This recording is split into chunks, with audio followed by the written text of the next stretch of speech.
Welcome to this lesson on the present perfect tense with yet. In this video, we will explore how to use yet to talk about actions that we expected to happen, but haven't happened until now.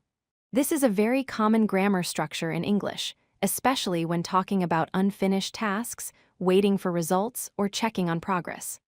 Let's begin.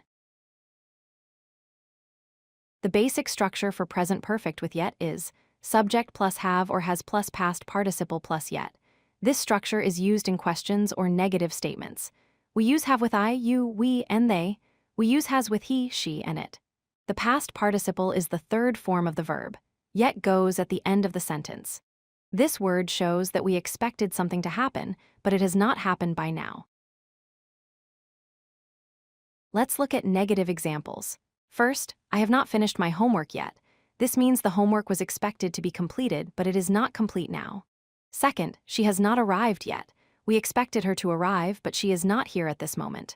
Third, they have not started the project yet. The project was supposed to begin, but it has not begun by now.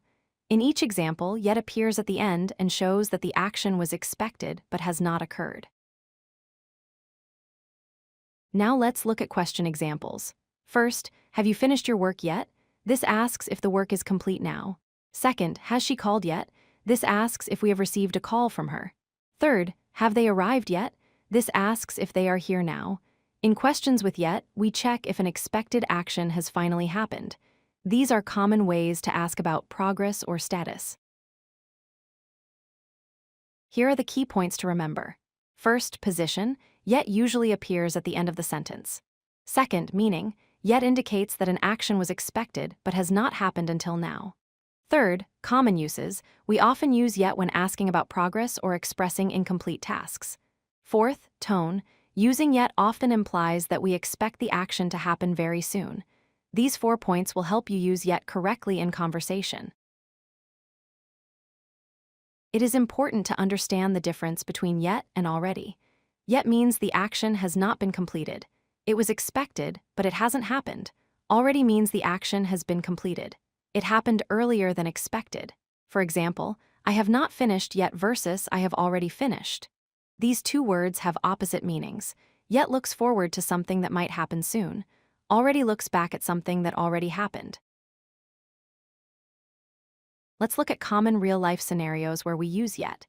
Scenario 1, waiting for results. I have not received my test results yet. Scenario 2, incomplete tasks.